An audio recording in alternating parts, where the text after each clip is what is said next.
Hi, Amy Pittman here with Pittman Law Office, and today we're talking about estate planning mistakes, and we don't want you to make these mistakes. So please realize that a last will and testament, a will, does not avoid probate. That's one of the most popular mistakes that we hear.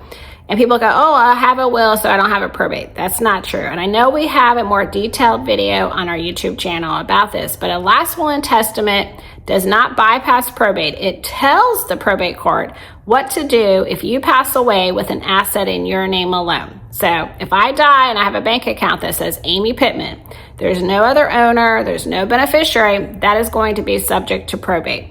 Now, the value of that bank account will determine what level of probate that my family will have to go through, but it still goes through probate. So consider when you do a last will and testament, by going talking to an estate planning attorney, we can also make recommendations about having other assets with beneficiary designations, or maybe your situation is going to have a revocable trust.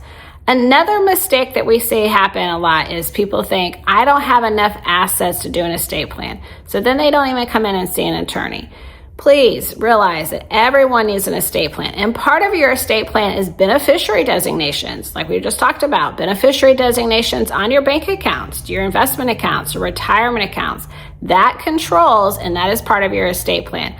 But also realizing who you name to be in charge, like of your power of attorney, when you're incapacitated or unable to act, that's part of your estate plan. So it's definitely worth having a conversation with an estate planning attorney.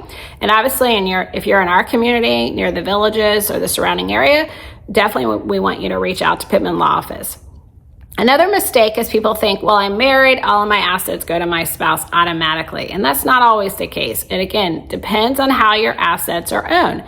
If the assets are in both your names as husband and wife or a married couple, then the bank accounts would go automatically to the spouse. But that's not always how the titles read, especially on real estate.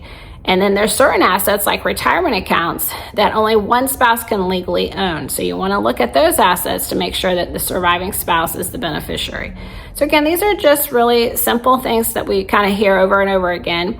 That could really have a huge impact on your estate plan when you pass away, as far as cost to the family and time. And again, we want to try to make that transition as smooth and easy as possible. So definitely reach out to an estate planning attorney in your area. And obviously, if you're here, we'd love to meet with you. And that's estate planning the pink way.